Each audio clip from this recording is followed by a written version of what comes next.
So hello 10th standard के students, कैसे हो यार आप सभी लोग। उम्मीद करता हूँ आप सभी लोग अच्छे होंगे और आपकी स्टडीज भी बेहतरीन तरीके से चल रही होगी।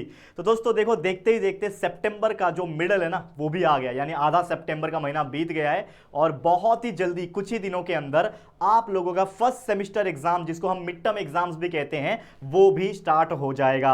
तो काफी सारे ऐसे बच्चे हैं जिनके मन में काफी टेंशन आ गया है कि सर हमारा फर्स्ट सेमिस्टर एग्जाम कैसा जाएगा। अभी तो सर पिछले महीने में हमने यूनिट टेस्ट एग्जाम दिया, वो भी उतना खास नहीं गया था।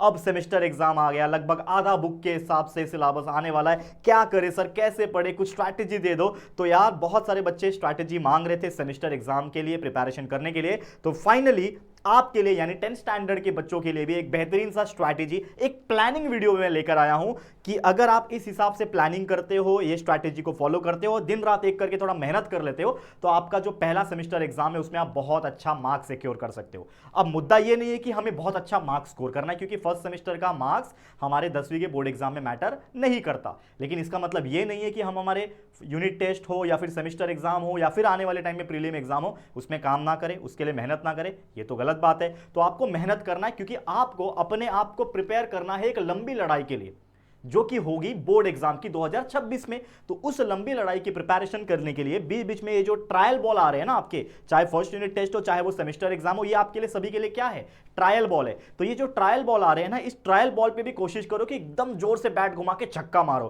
क्योंकि अगर आप जोर से बैट घुमा के छक्का मारने लगोगे ना तो डेफिनेटली इतनी अच्छी प्रैक्टिस हो जाएगी कि बोर्ड एग्जाम में भी जो बैट पे बॉल लगेगा ना वो छक्का ही जाएगा। और ये मैं बात आदमी और मतलब मेल और फीमेल दोनों के लिए कह रहा हूं। यानी ऐसा मत बोलना कि कुछ लड़के आके कमेंट करेंगे कि सर ये तो आप एग्जांपल क्रिकेट का दे रहे हो, क्रिकेट नहीं खेलते हम लोग। भाई दोनों के लिए दे रहा हूं, ठीक है। तो यहां पे रियल लाइफ क्रिकेट चल रहा है हमारी लाइफ के साथ, जो कि हमारी स्टडी है। तो इस वक्त हमारे लिए सबसे ज्यादा इंपॉर्टेंट ये है कि आने वाला जो भी टैकल करना है, जो सिचुएशन है, उसको हम कैसे अच्छे से परफॉर्म करें, जो कि है हमारा फर्स्ट सेमेस्टर एग्जाम। तो चलिए इस स्ट्रैटेजी वीडियो की शुरुआत करेंगे और बेहतरीन तरीके से दूंगा। एक कंडीशन पे आपको ये वीडियो पूरा देखना पड़ेगा, तभी आपको क्लियर होगा। तो चलिए शुरुआत करते हैं। नमस्कार दोस्तों, मैं हूं राहुल जेसवाल एंड स्वागत करता हूं आप सभी का एक बार फिर हमारे यूट्यूब चैनल JR ट्यूटोरियल्स में। तो इस वीडियो को आप 1.5 की स्पीड पे लगा सकते हो अगर आपको टाइम बचाना है तो, ठीक है। तो सबसे पहले तो मैं आपसे पूछना चाहता हूं कि आपका गोल क्या है, what is your goal in semester exam as well as board exam. तो definitely you can comment me in the comment section. Comment section आपके लिए हमेशा खुला ही रहता है, आप कॉमेंट करके बता सकते हो। साथ ही में अगर आप में से कोई बच्चा ऐसा है जो यूट्यूब पे तो पढ़ाई कर रहा है हमारे साथ, कोई दिक्कत की बात नहीं, लेकिन वो चाहता है कि सर और प्रीमियम तरीके से पढ़ाई करें हम, और वीडियोस जो होंगे और क्वालिटी वाइज आए, उसके प्रॉपर हैंड रिटन नोट्स मिले, उसके proper practice test paper, sample paper हमें सॉल्व करने के लिए, प्रैक्टिस करने के लिए मिले, तो आप लोग को एक रेकमेंड करना चाहूंगा कि हमारा एक प्रीमियम बैच है जिसका नाम है विश्वास बैच, जो कि कहां पे है, JR ट्यूटोरियल्स के ऐप के ऊपर है। तो जो बच्चा हमसे प्रीमियम तरीके से पढ़ना चाहता है, हर हफ्ते का लाइव रिवीजन हमसे पढ़ना चाहता है, लाइव पढ़ना चाहता है, ऐप से पढ़ना चाहता है, तो हमारे विश्वास बैच को, जो कि एक प्रीमियम बैच है हमारा, JR ट्यूटोरियल के ऐप पे जाके चेकआउट कर ले और एनरोल कर ले, परचेस कर ले। तो जरूर से देख लेना जाके ऐप के अंदर, बहुत अच्छा लगा तो जरूर से परचेस करना, ठीक है। चलिए आगे बढ़ते हैं हम लोग। तो सबसे पहले अगर हम बात करें एग्जाम का डेट, अब एग्जाम का डेट जो है यूजुअली बहुत सारे बच्चों से जब मैंने बात किया, और मैं पूछता रहता हूं, वैसे बात करता रहता हूं कमेंट सेक्शन में, या फिर कभी कभी मैं रिप्लाई भी देता हूं, या फिर मैं इंस्टाग्राम पे भी जो बच्चे मुझे मैसेज करते हैं, DM करते हैं, उनका भी मैं रिप्लाई देता हूं, तो थोड़ा बहुत बातचीत कभी कभार हो जाती है। तो एग्जाम डेट सबसे पहले तो आप मुझे कमेंट करके एग्जैक्ट बता देना कि सर 10वीं का जो फर्स्ट सेमेस्टर एग्जाम है ये इतने इतने तारीख से शुरू हो रहा है, इतने तारीख को खत्म हो जाएगा, फिर दिवाली वेकेशन कितने दिन की मिल रही है ये बता देना। आपको पता चल गया होगा क्योंकि टाइम टेबल्स आ गए होंगे, ठीक है। अब अंदाजा ये है कि जब मैंने बात किया तो मुझे एक आइडिया लगा, मतलब पता चला कि लगभग सभी के ना स्कूल्स में जो एग्जाम शुरू होने जा रहे हैं वो शुरू हो रहे हैं 6 अक्टूबर से। मतलब जो फर्स्ट सेमेस्टर एग्जाम जो शुरू हो रहे हैं ना वो 6 अक्टूबर से शुरू हो रहे हैं और लगभग 7-8 दिन चलेंगे, फिर उसके बाद एग्जाम खत्म हो जाएंगे, फिर आपकी दिवाली की 5-8-10 दिन की छुट्टी मिल जाती है, वैकेशन मिल जाती है दिवाली की, क्योंकि 20 या 21 तारीख को दिवाली है।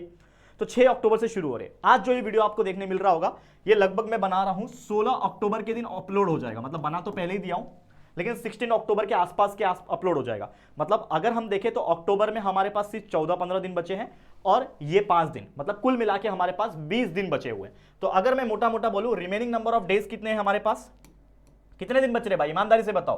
फर्स्ट सेमेस्टर के लिए हमारे पास 20 दिन बच रहे हैं, करेक्ट है। 20 डेज बच रहे हैं फर्स्ट सेमेस्टर एग्जाम, ठीक है। ये मान के चलो कि फर्स्ट सेमेस्टर एग्जाम हमारा, जैसे मैंने अभी बताया, 6 अक्टूबर से अगर शुरू हो रहा है तो उसके हिसाब से 20 दिन बच रहे हैं, ठीक है। अब सबसे पहले हम ये काम करेंगे, मैं आप सभी को बोलूंगा स्ट्रैटेजी में सबसे पहला पड़ाव क्या होता है कि आपको पता होना चाहिए। जैसे एक लड़ाई लड़ने हम जाते हैं तो हमको पता होना चाहिए कि कौन से लोग हैं, कैसे लड़ना है, हथियार कौन से हैं। वैसे आपको अपने हथियार के बारे में पता होना चाहिए। आप किससे लड़ने जा रहे हो, यानी कौन सा एग्जाम देने जा रहे हो, आपका फर्स्ट सेमेस्टर एग्जाम, तो आपको पता होना चाहिए कि आपके फर्स्ट सेमेस्टर एग्जाम में आपका सिलेबस क्या है, कि आपका जो साइंस सब्जेक्ट है इसमें कितने चैप्टर्स आने वाले हैं, आपके मैथ्स 1 में कितने चैप्टर है, मैथ्स 2 में कितने चैप्टर है, आपका हिस्ट्री पॉलिटिकल साइंस में कितने चैप्टर है, आपके ज्योग्राफी में कितने चैप्टर है, साथ में जो भी लैंग्वेजेस है उनमें कौन कौन से चैप्टर्स जो है आने वाले। तो ये सबसे पहले काम क्या करोगे, आप अपने टीचर से जाके पूछोगे। अगर टाइम टेबल मिल गया है, सिलेबस का ब्लूप्रिंट मिल गया है तो ठीक है, लेकिन जिनको जिनको नहीं मिला है या फिर जिनके स्कूल्स में नहीं दिया जाता ये सब चीज़, आप सबसे पहले जाओगे और उनसे पूछोगे कि टीचर सर जो भी है प्लीज़ हमें बताइए कि हमारे फर्स्ट सेमेस्टर में कितने चैप्टर्स आने वाले। तो आपको पता चल जाएगा। लेट्स से जैसे यूनिट टेस्ट में 3-3 आए थे, 3 साइंस में आए थे, 2-2 मैथ्स में आए थे, तो होपफुली मेरा ये मानना है कि साइंस में अगर मोटा मोटा बात करूँ, साइंस 1 साइंस 2 दोनों होता है वैसे, साइंस 1 साइंस 2, तो अगर मैं मोटा मोटा बात करूँ साइंस 1 में कम से कम मैं जहाँ तक समझता हूँ 5 चैप्टर तो आपको आएंगे, मैं जहाँ तक समझ पा रहा हूँ। हो सकता है ज़्यादा आ जाए, वो भी आप कमेंट करके बता सकते हो। साइंस 2 में 5 चैप्टर आएंगे, मैथ्स 1 में आपके 3 चैप्टर आएंगे, मैथ्स 2 में जो मैथ्स 2 का सिलेबस है इसमें 4 चैप्टर आएंगे, ठीक है। और हिस्ट्री और पॉलिटिकल साइंस में अगर आप देखोगे तो 5 चैप्टर आएंगे, ज्योग्राफी में 5 चैप्टर आएंगे, हाँ पॉलिटिकल साइंस में सिर्फ 3 आएंगे, ठीक है, और लैंग्वेजेस में जो भी है आएंगे। तो ये मेरा अंदाजा है, इतना आते हैं, क्योंकि थोड़ा बहुत बच्चे से बात जब करता हूँ तो थोड़ा आइडिया लग जाता है। तो मान लो इतने इतने आएंगे। तो अब क्या करना है, जैसे आपको सिलेबस पता चल जाएगा और जो चैप्टर ऑलरेडी आपने फर्स्ट यूनिट टेस्ट में पढ़ रखा है वो तो वापस पढ़ने की जरूरत नहीं। किसी किसी स्कूल में क्या होता है कि फर्स्ट यूनिट टेस्ट में जो चैप्टर्स आपको आए थे ना, वो चैप्टर्स को स्किप करते हैं और जो बच जाते हैं आगे के चैप्टर्स उनमें से फर्स्ट सेमेस्टर एग्जाम पूछा जाता है। लेकिन बहुत सारे स्कूल्स में ये भी देखा है पैटर्न कि आपका फर्स्ट यूनिट टेस्ट में जो चैप्टर पूछे गए थे वापस से वो चैप्टर्स प्लस और भी 2-3 आगे के चैप्टर्स मिला के आपका फर्स्ट सेमेस्टर एग्जाम होता है। तो आपके स्कूल में कैसा होता है वो भी कमेंट करके बताना, क्योंकि आप जब कमेंट करते हो तो कहीं ना कहीं हमें इंफॉर्मेशन मिलता है, क्योंकि it is a one way communication. ऐसा नहीं है ना कि मैं आपको अभी पूछ रहा हूं, मेरे सामने आप लोग बैठे हैं, ये कोई ऑफलाइन ट्यूशन तो है नहीं कि आप तुरंत बताओगे तुरंत पता चलेगा। तो मुझे कैसे पता चलेगा, आप लोग कमेंट करोगे, तो जितना आप कमेंट करोगे उतना मुझे इंफॉर्मेशन मिलेगा, और जितना मेरे पास इंफॉर्मेशन आपका पहुंचेगा उसके हिसाब से मैं आपके लिए और भी वीडियोस बना सकता हूं जो आपको हेल्प कर सके। तो इतना जरूर करना, कमेंट करने में बिल्कुल शर्माना मत, अपना समझो यार। आपके बड़े भाई है ना राहुल सर, आप मानते हो नहीं, तुम्हें मतलब राहुल दादा मानता ना, ठीक है, राहुल भैया बोलते हो आप मुझे, तो इतना तो मेरे लिए करो यार कि आप मुझे कम से कम बता दो कि भैया ये चीज़ें हैं, राहुल सर ये चीज़ें हैं, राहुल दादा ये है सगड़े है, तो वो आप मुझे बोलो, ठीक है। तो ये चीज़ें एक बार पता चल गया तब उसके हिसाब से आप टाइम टेबल बनाओगे विद रिस्पेक्ट टू सब्जेक्ट। अगर हम मोटा मोटा देखें यहाँ पे कि रफ टाइम टेबल, हमारे पास दिन कितने, जैसे मैंने बोला 20 दिन है, चैप्टर्स कितने हो रहे हैं, लेट्स से अगर मैं काउंट करूं कि मान लो 5 चैप्टर साइंस 1 में है, साइंस 2 5 चैप्टर 10 हो गया, मैथ्स 1 में 3 13 हो गया, प्लस 4 17 हो गया, 17 प्लस 5 22 हो गया, 22 प्लस 3 25 हो गया, और ये 30, लगभग 30 चैप्टर है। मान के चलते हैं कि हमारा जो टोटल है 30 चैप्टर है, समझ रहे हो, मतलब हमारे पास 20 दिन पढ़ने के लिए बचे हैं, पढ़ना रिवीजन करना सब इसमें ही, और 30 चैप्टर हमें पढ़ने हैं। मतलब अगर मैं इसको डिवाइड करूं, यानी 30 को अगर 20 से डिवाइड करूंगा तो 3/2 यानी कि लगभग 1.5 चैप्टर हमें एक दिन में पढ़ना है। समझ रहे हो क्या बोल रहा हूं, मतलब हर दिन में आपको 1.5 चैप्टर पढ़ के कंप्लीट करना है। अब इसमें एडवांटेज ये है कि आपने जो फर्स्ट यूनिट टेस्ट में आपका जो फर्स्ट यूटी था, जितना जितना चैप्टर्स आपने पढ़ा था वो तो आपको ऑलरेडी याद होगा, बस उसको क्या करना है दोस्तों, रिवाइज करना है। तो आपको क्या करना है, सबसे पहले टारगेट उन चैप्टर्स पे करना है। आपका मेन टारगेट क्या रहेगा, आपका जो मेन टारगेट होगा बच्चा वो ये चैप्टर्स होंगे जो आपने बिल्कुल नहीं पढ़े, ऐसे चैप्टर्स जो आपने बिल्कुल नहीं पढ़े, तो उन चैप्टर्स को आप पहले क्या करोगे, टारगेट करोगे। अब वो जैसे ही टारगेट करोगे तो लेट्स से आपको चैप्टर नंबर 4 नहीं आता, चैप्टर नंबर 5 नहीं आता, चैप्टर नंबर 6 नहीं आता, तो वो चैप्टर्स को आपने सबसे पहले याद किया। पहले आप वीडियोस देखोगे, अगेन मैं बार बार बोलता हूं, अगर कुछ भी चैप्टर में दिक्कत है, अंडरस्टैंडिंग में प्रॉब्लम है, कंसेप्ट नहीं पता, तो आप हमारे वीडियोस देखो। और टाइम बचाने के लिए मैं हमेशा अपने बच्चों को बोलता हूं आप 1.5x की स्पीड पे लगा के देखो, ठीक है, टाइम बचेगा यार, कोई नहीं, क्योंकि मैं जो बोलता हूं आप 1.5 की लगाओगे स्पीड तो आप थोड़ा और फास्ट सुनने मिलेगा आपको, तो इससे क्या होगा कि 1 घंटे का वीडियो लगभग 30-35 मिनट्स में खत्म हो जाएगा, ठीक है। तो इससे आपको सारी चीजें समझ में आए, क्योंकि आपको सुनना ही तो है और समझना है, और साथ में नोटबुक लेके बैठो, रफ नोट्स बनाते रहो।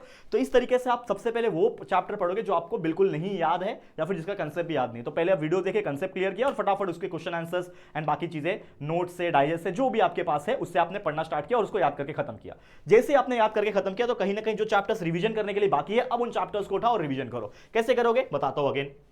अब आप फॉलो करो स्मार्ट स्टडी मेथड, ये ऑलरेडी आपको पहले भी मैंने दिया हुआ है, वापस से एक बार रिकॉल करवा रहा हूं। तो मैथ्स, साइंस, सोशल स्टडी और लैंग्वेज, ठीक है, ये तीनों के लिए, चारों के लिए चीज बता रहा हूं। तो मैथ्स के लिए सबसे पहले क्या इंपॉर्टेंट है, हमारा टॉपिक का कंसेप्ट इंपॉर्टेंट है। कंसेप्ट के लिए आप क्या देख सकते हो, हमारे वीडियोस देख सकते हो कि कौन से चैप्टर्स को कैसे पढ़ाया जा रहा है। Let's say chapter number 3 arithmetic progression. अब क्या है अरिथमेटिक प्रोग्रेशन के अंदर भाई, क्या होता है एपी, क्या होता है, कैसे सॉल्व करते हैं, टीएन का फॉर्मूला क्या है, एसएन का फॉर्मूला क्या है, वो सब हमारे वीडियोस में हमने कवर करा है। उसको देख के आपका कंसेप्ट समझ में आएगा कि कैसे एग्जांपल आएंगे तो कैसे फॉर्मूला डालना है और कैसे सॉल्व करना है, मेथोडोलॉजी क्या है, ये वीडियो देख के समझेगा। फिर क्या करो, हर दिन कोशिश करो 5 से 10 एग्जांपल, ये तो मैं बिल्कुल कम बोल रहा हूं, मेरे नजर में तो 10 से 20 एग्जांपल डेली सॉल्व करना चाहिए। अगर आप मैथ्स कर रहे हो, उस दिन आपका मैथ सब्जेक्ट है अगर, तो आप डेली करो, तो ये चीज कर सकते हो। Focus on the formula, theorems, word, जो भी वर्ड प्रॉब्लम्स होते हैं उस पर आप फोकस कर सकते हो। इस प्रकार आपका मैथ्स का प्रिपरेशन होना चाहिए। साइंस का प्रिपरेशन कैसा होना चाहिए, सारे के सारे कॉन्सेप्ट आपको समझना है। मान लो कोई चैप्टर आपको हार्ड लगता है तो उसका कंसेप्ट समझो। Let's say chapter number 4 effect of electric current, science 1 में क्या है उसके अंदर, इफेक्ट ऑफ इलेक्ट्रिक करंट के अंदर भाई क्या होता है, वो इलेक्ट्रिक सर्किट क्या होता है, magnetic effect of electric current क्या होता है उसके अंदर, heating effect of electric current क्या होता है, ये सारी चीजें आपने समझ ली। तो जब आप लेक्चर्स देखोगे, हमने जो प्रॉपर लेक्चर वीडियोस आपके लिए फ्री में प्रोवाइड करके रखा है, इतने सालों की मेहनत है यार, आप देखते हो क्या वीडियो, सच सच बताना।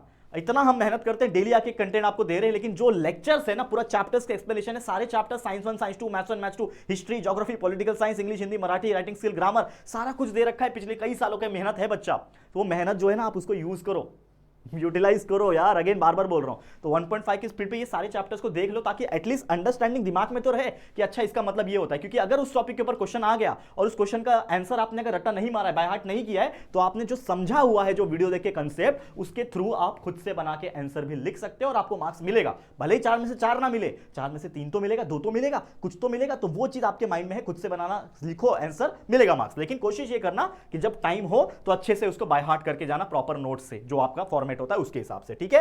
तो शॉर्ट नोट्स हो, डेफिनेशन हो, डिस्टिंग्विश हो, क्वेश्चन आंसर, ऑब्जेक्टिव्स, खासकर fill in the blanks, match the following, ठीक है ना, जो छोटी छोटी चीजें होती है, ऑड मैन आउट, ये सारी चीजों को जितना लर्न कर सकते हो अलग अलग चैप्टर्स के, वो आप करो, प्रैक्टिस करो। डेरिवेटिव्स होते हैं, साइंस 1 में डेरिवेशन है, पता है ना कि भाई जी का formula G is equal to G mm upon R square कैसे आया, जी का value 6.67 into 10⁻11 newton metre square पर केजी स्क्वायर कैसे आया, ये सारी चीजें न्यूमेरिकल्स जो हमने कराए हुए हैं। अभी तो हमने न्यूमेरिकल सीरीज भी स्टार्ट किया, पता है ना, एक चैप्टर का न्यूमेरिकल हो भी गया, आने वाले टाइम में और भी चैप्टर्स के लगातार आएंगे।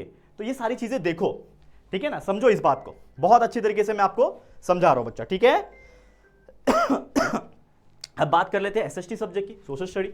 इसमें क्या करना है, पहले तो स्टोरी लाइन समझनी है कि भाई क्या हुआ है, कैसे, कौन सा चैप्टर है। मान लो पहला chapter historiography in the west, फिर दूसरा चैप्टर हिस्टोग्राफी इंडियन ट्रेडिशन, कौन से नोटेबल स्कॉलर्स आए थे, हिस्टोरियंस कौन कौन से आए थे, ठीक है ना, हिस्टोग्राफर्स कौन कौन थे, उसको समझा, आगे बढ़ा। अप्लाइड आर्ट्स जो है तीसरा चैप्टर, अप्लाइड हिस्ट्री वाला, तो वो उसको समझा। तो ये सारी चीजें वीडियोस में समझ में आएगा और उसको क्वेश्चन आंसर्स को याद करो, बाय हार्ट करो, बाकायदा उसके आंसर्स को याद करो, माइंड में रखो, क्वेश्चन आंसर्स लर्न करो, जितना रिवीजन कर सकते हो करो। और एसएसटी में मोस्टली एक्सरसाइज के क्वेश्चन ही आते हैं, तो एक्सरसाइज के पीछे जो दिए हुए हैं टेक्स्ट बुक के पीछे, उस क्वेश्चन के सारे क्वेश्चन के आंसर्स को अच्छे से कर लेना। कंसेप्ट चार्ट होता है, कंसेप्ट मैप होता है, टाइमलाइन वाले क्वेश्चन होते हैं, ये अच्छे से कर लेना, प्रैक्टिस कर लेना, ठीक है। हमने कई सारे वीडियो बना रखे हैं टाइमलाइन वाले, आप सर्च करो खाली, ये all concept chart, important concept chart by JR. Tutorial, कोई भी चीज सर्च करना नाम से और आगे बाय जे.आर. ट्यूटोरियल्स लिखोगे ना, आपको हमारे वीडियो मिल जाएंगे। हर टॉपिक के ऊपर वीडियो बना रखा है, ऐसा कोई है ही नहीं चीजें जो आपकी छूटेगी। अब लैंग्वेज में चैप्टर्स का एक बार रीड कर लेना, चैप्टर्स की अंडरस्टैंडिंग आपको आ जाएगी। पोएम को एक बार रीड कर लेना, पोएट का नाम रीड कर लेना, प्रैक्टिस कर लेना ग्रामर और राइटिंग स्किल, जो कि हमने सारा कुछ डाल के रखा है तीनों लैंग्वेज के लिए,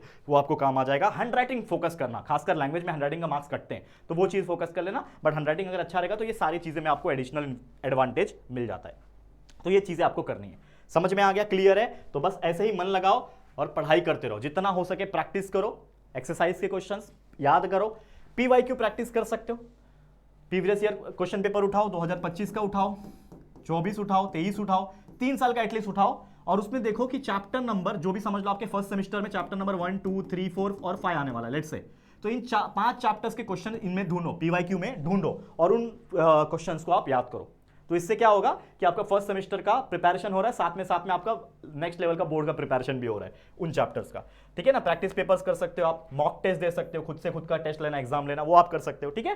समझ में आया? तो all the very best for your upcoming first semester exam. इसी प्रकार मेहनत करते रहना, सफलता जरूर मिलेगी।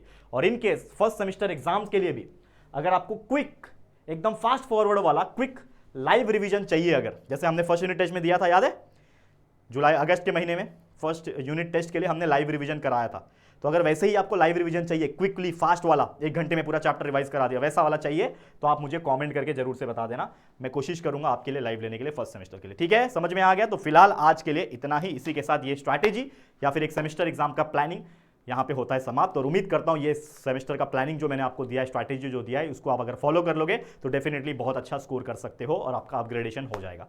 तो आज के लिए इतना ही। वीडियो पसंद आया, मेहनत पसंद आ रही है तो प्लीज दिल से एक वीडियो को लाइक करना और शेयर करना, जितना शेयर करोगे उतना अच्छा। अभी तो कमेंट सेक्शन में हाइप का भी ऑप्शन आ गया, हाइप कर सकते हो, अच्छा कमेंट करो, थोड़ा स्क्रॉल करोगे ना, ऐसा स्क्रॉल करोगे तो हाइप का ऑप्शन है, तो हाइप कर सकते हो, पॉइंट्स मिलता है हमें, जिससे हमारी वीडियो रैंकिंग में जा सकती है। तो प्लीज हाइप करना, ठीक है। और फर्स्ट टाइम आया चैनल पे तो प्लीज चैनल को सब्सक्राइब करो और बेल आइकन को ऑल पे सेट करना, ताकि जो भी वीडियोस अपलोड होंगे आपको नोटिफिकेशंस मिलती रहेगी, ठीक है फ्रेंड्स। तो चलो फिर जल्दी मिलेंगे एक और न्यू वीडियो में, तब तक के लिए thank you and good bye.